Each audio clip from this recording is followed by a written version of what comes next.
হঠাৎই একদিন থানায় আসে নকল চেনের কেস। তদন্তে জানা যায় যখন চেনটি কিনা হয়েছিল চেনটি আসল স্বর্ণের ছিল, কিন্তু পরবর্তীতে চেনটি বদলে গেল কিভাবে। যখন পুলিশ অফিসার হরিশঙ্কর এই কেসের তদন্ত করতে যায় তখন সে জানতে পারে এটা কোনো সাধারণ কেস নয়। এই চেন চুরির পিছনে লুকিয়ে আছে কয়েকটি খুনের রহস্য। চেনের সাথে এই খুনগুলোর সম্পর্ক কি, খুনি কেনই বা তাদেরকে বেছে বেছে টার্গেট করছে, তাদের উদ্দেশ্য কি। এমনই সাসপেন্স, টুইস্ট আর ক্রাইমে ভরা গল্প নিয়ে আজ এক্সপ্লেইন করব সম্প্রতি মালায়ালাম ভাষায় মুক্তিপ্রাপ্ত মুভি অফিসার অন ডিউটি। মুভির শুরুতেই ৮ মাস পূর্বে বেঙ্গালুরুতে ঘটে যাওয়া একটা দৃশ্য দেখানো হয়। একজন পুলিশ অফিসার কাগজে কিছু একটা নোট করে রাখার পর সুইসাইড করে। এরপরই সিন শিফট হয়ে বর্তমানে আসলে কেরালাতে একটা পাবলিক বাসের মধ্যে একজন বৃদ্ধ মহিলা পুলিশের কাছে কমপ্লেন করে এই দুইজন মহিলা তার স্বর্ণের চেন চুরি করেছে। তাই পুলিশ এই দুইজন মহিলাকে গ্রেপ্তার করে থানায় নিয়ে যায়, কিন্তু মহিলাগুলো বারবার বলতে থাকে তারা চেন চুরি করেনি। তাদের কথার মাঝেই থানায় এসআই হরিশঙ্কর আসে। থানায় সেদিন কোনো লেডি কনস্টেবল ছিল না, তাই হরি তাদেরকে জিজ্ঞাসাবাদ করতে শুরু করে। লেডি কনস্টেবল না থাকার জন্য মহিলাটি অনেক গলাবাজি করে বলতে থাকে আমি চেন চুরি করিনি, যদি চান আমাকে চেক করে দেখতে পারেন। এই কথা শুনে হরি অনেক রেগে যায় এবং রাগের বশে মহিলাটির চুল চেপে ধরে। তখন মহিলাটিও রেগে বলে আমি প্রেগনেন্ট। এটা শুনে হরি মহিলাটির তল পেটে লাথি মেরে দেয়, আর এটা দেখে ভয়ের চোটে অপর মহিলাটি বলে দেয় আসলে তারাই চেন চুরি করেছে। আইন অনুযায়ী এই কাজটি করার কথা ছিল মহিলা কনস্টেবলের, কিন্তু হরি কোনো নিয়মের ধার ধারে না। তার এই স্বভাবের জন্যই তাকে ডিএসপি পদ থেকে সরিয়ে সিআই পদে নিয়োগ করা হয়েছে। এরপরে এএসআই হরির কাছে এসে জিজ্ঞেস করে মহিলা দুজনের বিরুদ্ধে এফআইআর ফাইল করবে কিনা। তখন হরি বলে দরকার নেই, ওদেরকে ছেড়ে দাও। যদি এফআইআর ফাইল করা হয় তাহলে বৃদ্ধ মহিলাটিকে বারবার কোর্টে যাওয়া আসা করতে হবে। তখন এএসআই বলে স্যার আসলে ওই মহিলাটি প্রেগনেন্ট ছিল, তাকে আমাদের হাসপাতালে নিয়ে যাওয়া উচিত। যদি মহিলাটি নিজের থেকে হাসপাতালে যায় তাহলে আমাদের সমস্যা হতে পারে। কিন্তু হরির তার চাকরি নিয়ে কোনো মাথা ব্যথাই নেই। এরপর অবশ্য এএসআই নিজেদের সেফটির কথা চিন্তা করে ডিএসপি কে কথাটা জানিয়ে দেয়। পরবর্তীতে ডিএসপি হরিকে ফোন করে এই কথাটা জানালে হরি সবার উপর ভীষণ রেগে যায়। এরপরে সিন শিফট হয় জুয়েলারি শপের একটা মহিলা কর্মচারীর কাছে। মেয়েটি চন্দ্রাপা নামে একটি লোককে থানায় নিয়ে এসে অভিযোগ করে চন্দ্রাপা তার কাছে নকল একটি চেন বন্ধক রাখতে এসেছে, কিন্তু চন্দ্রাপা বলে এই চেনটি তার মেয়ের বার্থডেতে সে গিফট করেছিল, কিন্তু তার স্ত্রীর সার্জারির জন্য এখন তার টাকার প্রয়োজন, তাই সে জুয়েলারি শপে চেনটি বন্ধক রাখতে গিয়েছিল। কিন্তু তারা আসল চেন সরিয়ে নকল চেন দেখিয়ে এখন বলছে আমি নকল চেন দিয়েছি। চন্দ্রাপ্পার কথা কতটা সত্যি সেটা যাচাই করার জন্য হরি চলে যায় হাসপাতালে। হাসপাতালে যাবার পর সে জানতে পারে আসলে তার স্ত্রীর সার্জারি করা হবে এবং তার মেয়েকে জিজ্ঞেস করলে সেও বলে এই চেনটি তারই।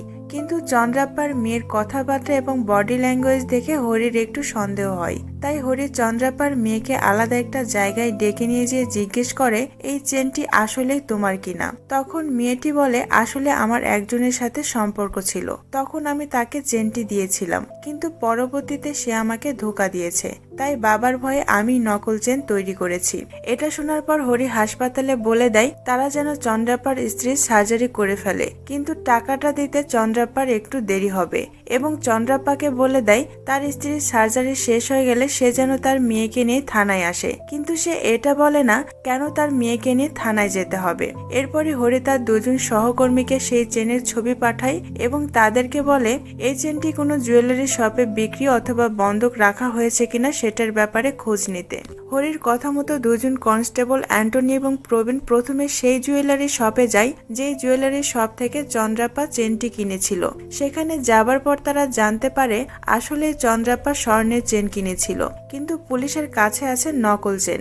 এবার আসল সেই স্বর্ণের চেনটা কোথায় সেটাকে খুঁজে বের করতে হবে। তাই অ্যান্টনি এবং প্রবীণ প্রতিটা জুয়েলারি শপে যায় আর খুঁজতে থাকে। খুঁজতে খুঁজতে তারা একটা শপে যায় জানতে পারে হাসিনা নামের একটি মেয়ে এই চেনটি বন্ধক রেখেছে, কিন্তু তার সাথে সে আরো 2টি চেন বন্ধক রেখেছে।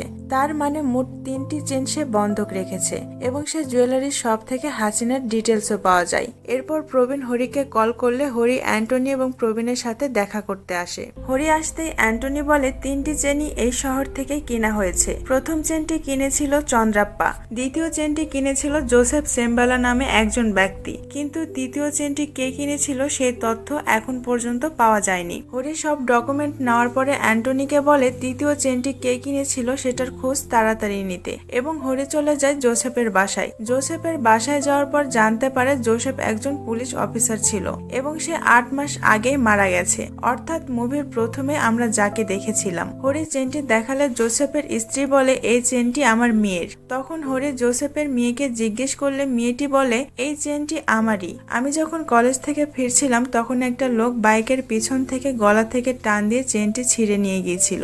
এরপর অবশ্য আমি বাবার সাথে থানায় যেয়ে কমপ্লেনও করেছিলাম। ওইদিকে হরির কথা মতো 2 কনস্টেবল সেই দোকানে যায় যেই দোকান থেকে তৃতীয় চেনটি কিনা হয়েছিল। দোকানে যাবার পর বিলের কপি দেখে তাদের চোখ কপালে উঠে যায়, কারণ তৃতীয় চেনটি আর কেউ নয় বরং হরি নিজেই কিনেছিল। এটা দেখার পর অ্যান্টনি হরিকে কল না দিয়ে ডিএসপি কে কল দেয় এবং সবকিছু খুলে বলে। ডিএসপি তখন অ্যান্টনিকে বলে সে যেন হরিকে কথাটা কোনোভাবেই না জানায়। এরপর হরি যখন থানায় ফিরে আসে এসে দেখে চন্দ্রাপ্পা এসেছে, কারণ তার স্ত্রীর সার্জারি শেষ হয়ে গেছে। হরি চন্দ্রাপ্পাকে বলে তোমাকে না বলেছিলাম তোমার মেয়েকে সাথে নিয়ে আসতে? তখন চন্দ্রাপ্পা বলে আমার মেয়েকে কেন সাথে নিয়ে আসতে হবে? তখন হরি বলে তখন আমি তোমাকে কথাটা বলিনি কারণ তোমার স্ত্রীর সার্জারি হচ্ছিল।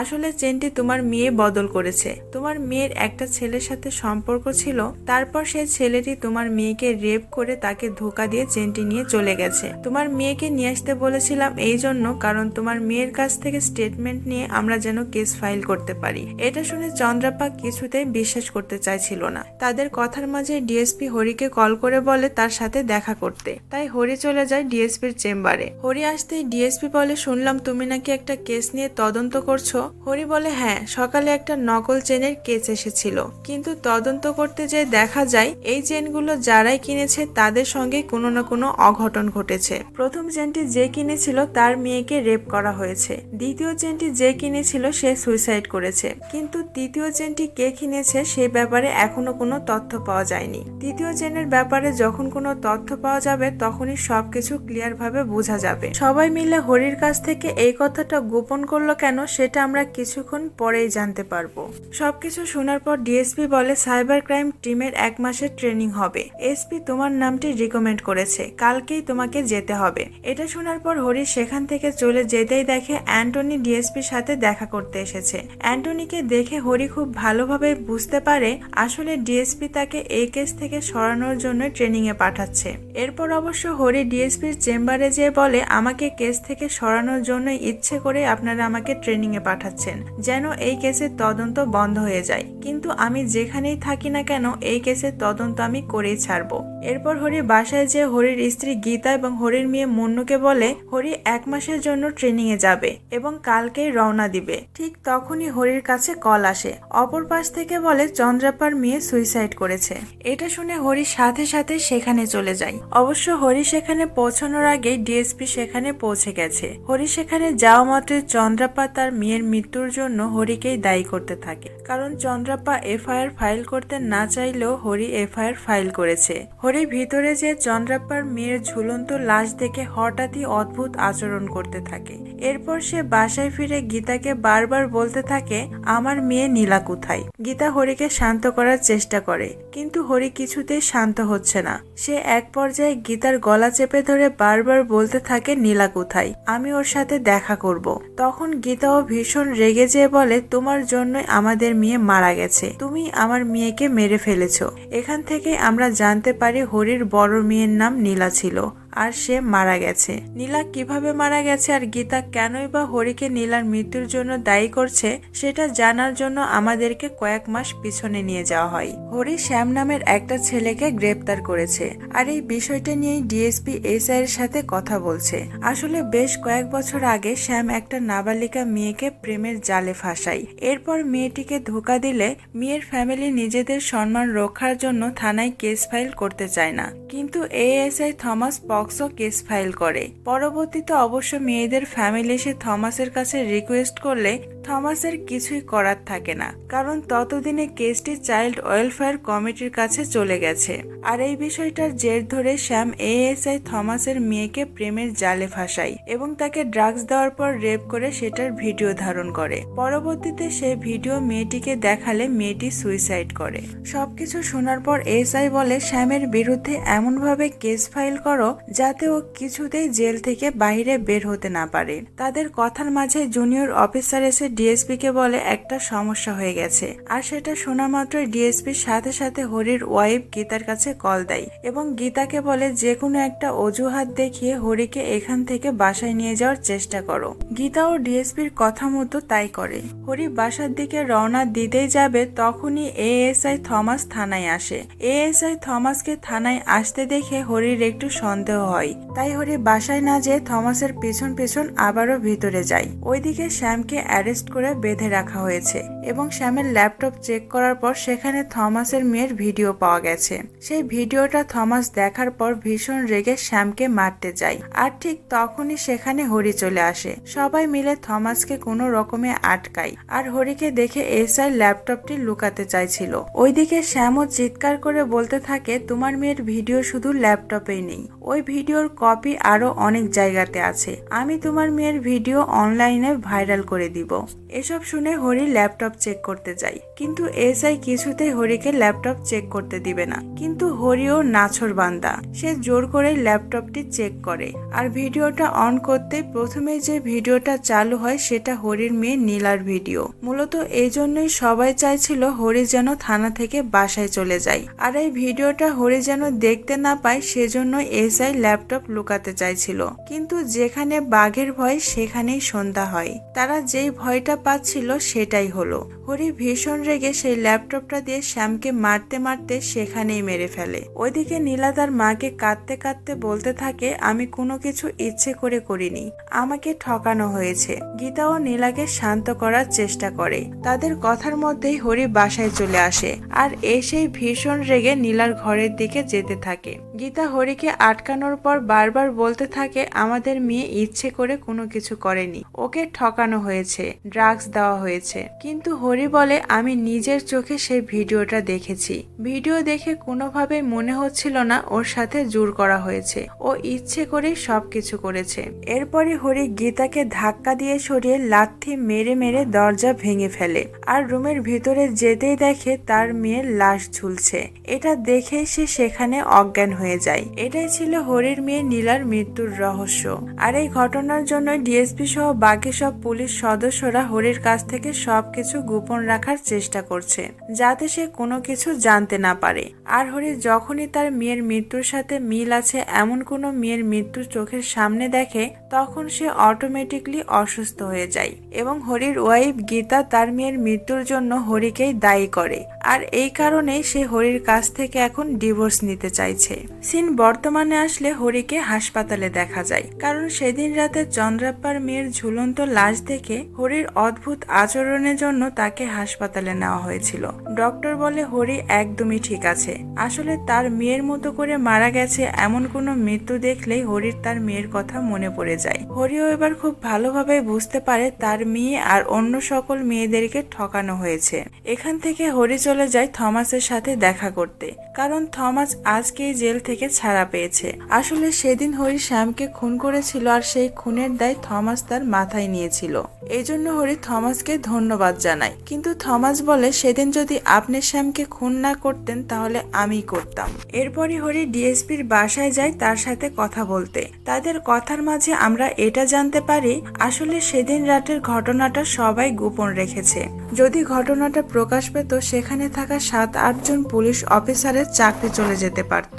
ওইদিকে সেদিন রাতের বেলায় থমাসের বাসায় 2 জন মেয়ে এবং 3 জন ছেলে আসে। তারা থমাসকে পরিচয় দেয় তারা তাদের মেয়ের বন্ধু, কিন্তু তারা যে ইনফরমেশন দিচ্ছিল সেটা শোনার পর থমাসের একটু সন্দেহ হয়। তাই থমাস চালাকি করে বলে, আমার মেয়ে মারা যাবার পর একটা মহিলা টিচার আসতো, কি যেন নামটা তার। তখন অ্যানি নামের একটি মেয়ে চিন্তা ভাবনা করে বলে শ্রীদেবী। শ্রীদেবী কথাটা শোনা মাত্রই থমাস সেখান থেকে উঠে একটা ছবি নিয়ে আসে এবং সেই ছবি দেখিয়ে বলে, এই ছবিটা দেখে দেখা দেখাও শ্রীদেবী কোনটা। তখন কেউই বলতে পারে না, তারা বলবে কিভাবে, তারা তো তার মেয়ের বন্ধুই নয়। থমাসের কাছে বিষয়টি ক্লিয়ার হয়ে যায়। থমাস জানতে চায় তোমরা কারা, এখানে কেন এসেছো। তখনই তারা শ্যামের ছবি দেখায় আর বলে তোমার মেয়েকে রেপ করার জন্য শ্যামকে খুন করেছিলে না। শ্যাম শুধু একা রেপ করেনি, আমরাও করেছি। এ কথাটা শোনা মাত্রই থমাস ভীষণ রেগে তাদেরকে মারতেই যাবে, ঠিক তখনই তাদের নাক দিয়ে রক্ত আসতে শুরু করে, কারণ তারা খুব চালাকের সাথে থমাসের স্ত্রীকে সাহায্য করার বাহানায় জুসের মধ্যে বিষ মিশিয়েছে। সাথে সাথে থমাস আর তার স্ত্রী মাটিতে লুটিয়ে পড়ে, কিন্তু থমাসের স্ত্রী হঠাৎই বলে দেয় তোমরা আমাদেরকে কেন খুন করতে এসেছো। থমাস তো শ্যামকে খুন করেনি, শ্যামকে তো খুন করেছে হরিশঙ্কর। এই কথাটা শুনে বাকি সবাই চমকে ওঠে, কারণ তারা এতদিন ধরে জানতো শ্যামকে থমাস খুন করেছে। এরপরে তারা থমাসের ফোন চেক করে হরিশঙ্করের নাম্বার এবং ছবিও পেয়ে যায়। সেই ছবি আর নাম্বার নিয়ে সেখানের সকল প্রমাণ মিটিয়ে সেখান থেকে তারা বেরিয়ে যায়। পরের দিন সকাল হতেই পুরো পুলিশ টিম এবং হরি মার্ডার স্পটে পৌঁছায়। একদিকে পুলিশ টিম পর্যবেক্ষণ করছে, অন্যদিকে হরি বাসার ভিতরে এবং বাহিরে ঘুরে ঘুরে পর্যবেক্ষণ করছে। সবকিছু পর্যবেক্ষণ করার পর পুলিশ টিম জানায় এটা সুইসাইড, কিন্তু হরি বলে এটা সুইসাইড নয় বরং মার্ডার। কেউ তাদেরকে প্ল্যান করে মার্ডার করেছে। যদি তারা সুইসাইড করত তাহলে স্কুল টিমের ছবি যেটা দীর্ঘদিন যাবৎ একই জায়গায় রাখা ছিল সেটা তারা কেন সরাতে যাবে। আর তারা যদি মেয়ের শোকেই সুইসাইড করে তাহলে তাদের মেয়ের ছবি তাদের পাশে থাকার কথা ছিল। আর তাছাড়াও তাদের মেয়ে যখন মারা গেছে তখন তারা সুইসাইড করেনি, এতদিন পরে তারা কেন সুইসাইড করতে যাবে। তার মানে গতকাল রাতে তাদের বাসায় কেউ এসেছিল আর থমাস সেই ছবিটি তাদেরকে দেখিয়েছিল।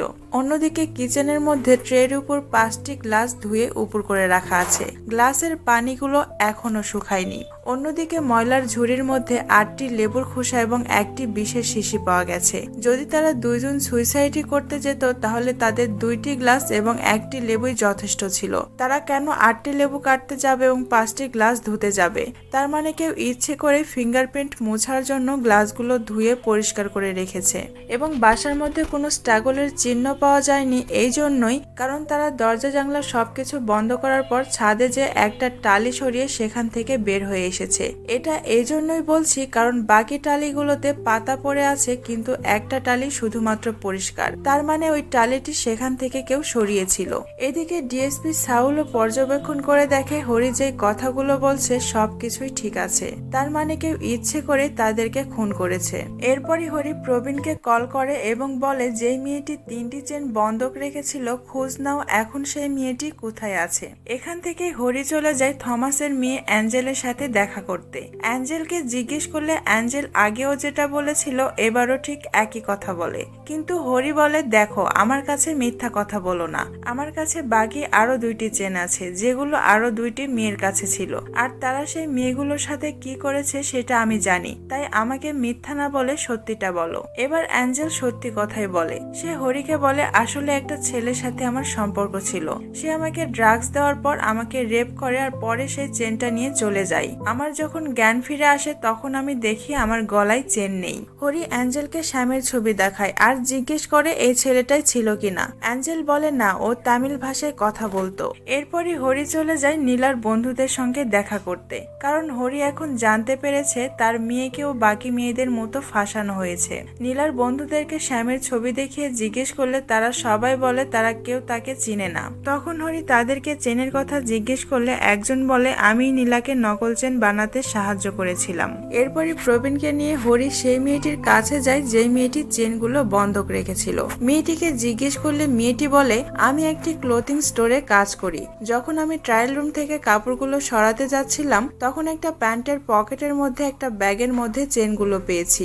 আর এর পরের দিনে আমি গোয়াতে গিয়েছিলাম, তাই সেদিনের ডেটটা আমার একদমই মনে আছে। মেয়েটির কাছ থেকে সেদিনের ডেটটা শোনার পর শোরুমে যে সিসিটিভি ফুটেজ চেক করা হয়, সিসিটিভি ফুটেজে স্পষ্টভাবে দেখা যায় আন্না নামের যে মেয়েটি ছিল সেই মেয়েটি জিন্স প্যান্ট পরে ট্রায়াল রুমে যায় এবং বের হওয়ার সময় একটা টপস পরে বের হয়ে আসে এবং সেখানে এটাও দেখা যায় শোরুমেরই একটা সেলসম্যানের সাথে সে কথা বলছে। তাই হরি এবার সেই সেলসম্যানকে জিজ্ঞেস করলে সে বলে আসলে আমি যখন বেঙ্গালুরুতে ছিলাম তখন একটা পাবে মেয়েটির সঙ্গে আমার দেখা হয়েছিল, আমরা একসঙ্গে পার্টিও করেছিলাম, কিন্তু সেদিন শোরুমে দেখা হলো মেয়েটি এমন ভাব করলো সে আমাকে চিনেই না। সেলসম্যানের কথা শুনে হরি হরি বুঝে যায় তারা এই শহরের নয় বরং বেঙ্গালুরুর। তাই হরি এসআইয়ের সাথে দেখা করে এবং পুরো ঘটনাটি তাকে খুলে বলে এবং তার কাছ থেকে অনুমতি নিয়ে একটা টিম রেডি করে বেঙ্গালুরুর উদ্দেশ্যে রওনা দেয়। বেঙ্গালুরু যাবার পর সেখানকার লোকাল পুলিশের সাহায্য নিয়ে তাদেরকে খুঁজতে থাকে। অন্যদিকে যে পুলিশ অফিসারটি সুইসাইড করেছিল তার কেসটা নিয়েও তদন্ত শুরু করে। জোসেফ যে নোটটা লিখে গিয়েছিল সেই নোটটা দেখে হরির একটু সন্দেহ হয়। সে চিন্তা করে একজন পুলিশ অফিসার সুইসাইড করার আগে কেন ইউনিফর্ম পরে সুইসাইড করতে যাবে। এরই মধ্যেই তার টিমের মহিলা কনস্টেবল হেনা হরিকে কল করে জানায় সেই সেলসম্যানটি যে পাবের কথা বলেছিল সেই পাবে আন্নাকে দেখা গেছে। তাই হরি সাথে সাথে তার টিম নিয়ে পাবে পৌঁছায়। ওইদিকে হেমা আন্নাকে ফলো করছে, এই বিষয়টা আন্না বুঝতে পেরে সেখান থেকে পালিয়ে যায়। কিন্তু হরি আগে থেকে আন্নার কারের জিপিএস ট্র্যাকার লাগিয়ে দিয়েছিল, তাই তারা জিপিএস ট্র্যাকারের সাহায্যে আন্নাকে ফলো করতে থাকে। ওইদিকে আন্নাও কল করে তার বাকি বন্ধুদেরকে বলে দেয় হরি তার পিছু করছে। এক পর্যায়ে আন্না কার ড্রাইভ করতে করতে ট্রাকের সাথে ধাক্কা লেগে অন দ্য স্পট সেখানেই মারা যায়। এরপরই প্রবীণ এসে হরিকে বলে আমি থানা থেকে তথ্য পেয়েছি জোসেফ, শ্যাম আর ওই দুই মেয়ের কাছ থেকে ড্রাগস কেনার পর ওদেরকে গ্রেপ্তার করেছিল। জোসেফ তো মারা গেছে, কিন্তু সেদিন তার সাথে কনস্টেবল মূর্তি ছিল, তাই তারা চলে যায় মূর্তির সাথে দেখা করতে। মূর্তির সাথে দেখা করে সবকিছু খুলে বললে মূর্তি সেদিন রাতের আসল ঘটনাটি খুলে বলে। সিন চলে যায় সেদিন রাতে। বাসের মধ্যে থেকে কেউ একজন কল করে পুলিশকে জানায় বাসের মধ্যে 3 জন ড্রাগস নিচ্ছে আর তাদের কাছে ড্রাগসও আছে। এই কথাটি শোনা মাত্র জোসেফ আর মূর্তি সেই বাস থামায় এবং বাসের মধ্যে যে তাদেরকে গ্রেপ্তার করে আর শ্যামের ব্যাগটি চেক করার পর সেখানে ড্রাগসও পায়। তাদেরকে যখন গ্রেপ্তার করে থানায় নিয়ে যাওয়া হচ্ছিল তখন তারা খেয়াল করে তাদেরকে যে ড্রাগস সহ অ্যারেস্ট করা হয়েছে সেই একই ড্রাগস জোসেফ নিচ্ছে। তাই শ্যাম জোসেফকে অফার করে আপনি কত টাকা নেবেন। তখন জোসেফ বলে আমার টাকার প্রয়োজন নেই, আমার তো অন্য কিছু চাই। এরপরে সে আন্নার কথা বলে, কিন্তু তারা কোনোভাবেই আন্নাকে জোসেফের হাতে ছাড়বে না।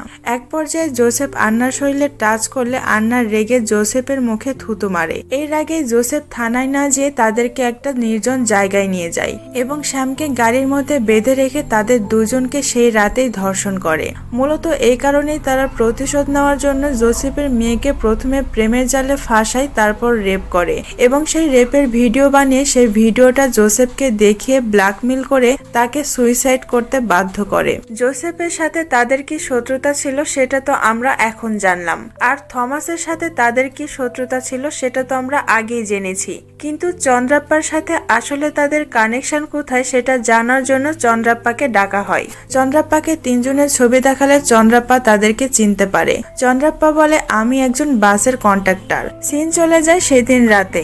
সেদিন বাসের মধ্যে ঝামেলা হওয়াতে চন্দ্রাপ্পায় প্রথমে পুলিশের কাছে কল করে খবর দিয়েছিল। এটা শোনার পর হরিও বুঝে যায় চন্দ্রাপ্পার সাথে আসলে তাদের কি শত্রুতা। চন্দ্রাপ্পাকে সবকিছু খুলে বলে চন্দ্রাপ্পা কিছুতেই বিশ্বাস করতে চাইছিল না। চন্দ্রাপ্পা এখনো তার মেয়ের মৃত্যুর জন্য হরিকেই দায়ী করছে। হরি এবার চিন্তা করে চন্দ্রাপ্পার সাথে ওদের কানেকশন ছিল, তাই তারা চন্দ্রাপ্পার মেয়েকে টার্গেট করেছে। কিন্তু আমার সাথে তো ওদের কোনো শত্রুতা নেই, তাহলে ওরা নীলাকে কেন টার্গেট করলো? এই প্রশ্নের উত্তর খুঁজতে হরি গীতার সাথে দেখা করে। গীতাকে ছবিগুলো দেখানো মাত্রই গীতা তাদেরকে চিনতে পারে। আবারও সিন চলে যায় সেদিন রাতে। সেদিন রাতে আসলে বাসে করে গীতা নীলাকে নিয়ে বেঙ্গালুরু থেকে বাসায় ফিরছিল। তখনই তারা লক্ষ্য করে বাসের মধ্যে ওরা ড্রাগস নিচ্ছে। আর প্রথমে গীতাই প্রতিবাদ করেছিল, আর তার প্রতিবাদ করার জন্য বাসের বাকি যত যাত্রী ছিল তারাও এগিয়ে এসেছিল এবং সেখানে ঝামেলা বেঁধে গিয়েছিল। আর পরবর্তীতে সেখানে চন্দ্রাপ্পা এসে পুলিশকে কল করেছিল। মূলত গীতার জন্যই তারা নীলাকে টার্গেট করেছে, কিন্তু নীলা এই বিষয়টি এখনো জানে না। গীতার কাছ থেকে সবকিছু শোনার পর ডিএসপি হরিকে বলে এখন তো গীতাকে বলে দাও আসলে এই ঘটনাটির জন্যই তারা নীলাকে টার্গেট করেছে। কিন্তু হরি বলে আমি যে যন্ত্রণা আর অপরাধ বোধ নিয়ে এতদিন ধরে বেঁচে আছি, আমি চাই না গীতাও বাকি জীবনটা সেই যন্ত্রণা নিয়ে বেঁচে থাক। তাই সে গীতাকে কোনো কিছুই জানায় না। ওইদিকে বাকি 4 জনের ফোন ট্র্যাক করে জানা যায় কিছুক্ষণ আগে চন্দ্রাপ্পার বাড়ির কাছে একটি ফোন অন হয়েছে। এটা শুনে হরি বুঝতে পারে এবার তাদের টার্গেট টার্গেট হচ্ছে চন্দ্রাপ্পা। তাই হরি সাথে সাথেই টিম নিয়ে চন্দ্রাপ্পার বাড়ির উদ্দেশ্যে রওনা দেয়, কিন্তু সেখানে যাবার পর দেখে চন্দ্রাপ্পা বাসায় নেই। এরপর তারা বাস স্ট্যান্ড সহ সব জায়গায় খোঁজাখুঁজি করে, কিন্তু ততক্ষণে ওরা চন্দ্রাপ্পাকে ছুরি মেরে সেখান থেকে পালিয়ে যায়। সাথে সাথেই অবশ্য চন্দ্রাপ্পাকে সেখান থেকে উদ্ধার করে হাসপাতালে ভর্তি করা হয়। হরি এবার বুঝে যায় ওরা কাউকে বাঁচতে দিবে না, সবাইকেই মেরে ফেলবে। তাই হরি সাথে সাথে গীতার বাবার বাড়িতে রওনা দেয়, কারণ গীতা এখন তার ছোট মেয়েকে নিয়ে তার বাবার বাড়িতে থাকে। গীতা তার বাবাকে খাবার দিচ্ছিল, ঠিক তখনই সে দেখে মিন্নু রক্তাক্ত অবস্থায় সামনের দিকে এগিয়ে আসছে, আর তার সাথে সাথে বাকি সবাই ভিতরে ঢুকে গেছে। এরপরে তারা গীতাকে বাধ্য করছিল নীলার সেই ভিডিওটি দেখার জন্য, এবং হরিকেও ভিডিও কল দিয়ে সেটি দেখাচ্ছিল। ওইদিকে গীতা বাসের মধ্যে ড্রাগস নেওয়ার জন্য প্রতিবাদ করেছিল, তাই তারা গীতার বাবার সামনে বসে থেকে সিগারেট খাচ্ছিল। গীতার বাবাও চালাকি করে সামনেই থাকা অ্যালকোহলের গ্লাসটি ছুঁড়ে মারে, সাথে সাথে সিগারেটের আগুনের জন্য গায়ে আগুন ধরে যায়। তখন বাকি সবাই তাকে নিয়ে ব্যস্ত হয়ে যায়। এই সুযোগে গীতার বাবা ডয়ার থেকে গান বের করে সবাইকে গান পয়েন্ট করে এবং গীতাকে বলে মিন্নুকে নিয়ে সে যেন পালিয়ে যায়। গীতা মিন্নুকে নিয়ে গাড়িতে উঠতেই গুলাগুলির শব্দ বন্ধ হয়ে যায়, কারণ সব বুলেট শেষ হয়ে গেছে। এরপরই সবাই অবশ্য গীতার বাবাকে খুন করে গীতার পিছু করতে শুরু করে। কিছু দূর যাবার পর অবশ্য তারা গীতাকে ধরেও ফেলে। গীতা মিন্নুকে বাঁচানোর জন্য তাদের সাথে লড়াই করতে থাকে। এক পর্যায়ে তারা গীতার পেটে ছুরি মেরে মিন্নুর পিছু করতে থাকে। মিন্নুও নিজেকে বাঁচানোর জন্য দৌড়াতে থাকে। কিছুক্ষণ পরই সেখানে হরি আসলে দেখে গীতা রক্তাক্ত অবস্থায় পড়ে আছে। তখন গীতা বলে ওরা মিন্নুর পিছু করেছে, তাই হরি মিন্নুকে বাঁচাতে গীতাকে এই অবস্থায় ফেলে রেখে চলে যায়। এরপর তাদের সাথে হরির তুমুল ফাইট হয়। কিছুক্ষণ মারামারি হওয়ার পরে সেখানে পুলিশ টিম পৌঁছে যায় এবং তাদের সবাইকে গ্রেপ্তার করে থানায় নিয়ে যায়। এরপরে সিন চলে যায় কয়েক মাস পর। গীতা তার মেয়ে মিন্নুকে নিয়ে ফেরত এসেছে। আজ মিন্নুর জন্মদিন। সেদিনই ডিএসপি এসে হরিকে বলে আজকে ওই 4 জন বেলে মুক্তি পেয়েছে। এরপরে দেখা যায় 4 জন নির্জন একটা জায়গায় যায় এবং লোকাল ডিলারের কাছ থেকে ড্রাগস অর্ডার করে সবাই মিলে ড্রাগস নিচ্ছে। অবাক করা বিষয়, সেই দিনই রাতের বেলা নিউজে দেখায় এই 4 জনের ড্রাগসের ওভারডোজের কারণে মৃত্যু হয়েছে। আসলে কি ড্রাগসের ওভারডোজের কারণেই তাদের মৃত্যু হয়েছে, নাকি আসল ঘটনা অন্য কিছু? আসলে হরি ড্রাগসের মধ্যে বিষ মিশিয়েছিল। তার মানে হরি সবসময় তাদের উপর নজর রেখেছে এবং তার মেয়ের মৃত্যুর উপযুক্ত প্রতিশোধ নিয়েছে। আজকের এই মুভির গল্পটা আপনাদের কাছে কেমন লেগেছে অবশ্যই কমেন্ট করে জানাতে ভুলবেন না। যদি ভালো লাগে লাইক দিয়ে দিবেন এবং চ্যানেলটিকে সাবস্ক্রাইব করে মুভি এক্সপ্লেনেশনের সাথেই থাকবেন। সবাই ভালো থাকবেন। আল্লাহ হাফেজ।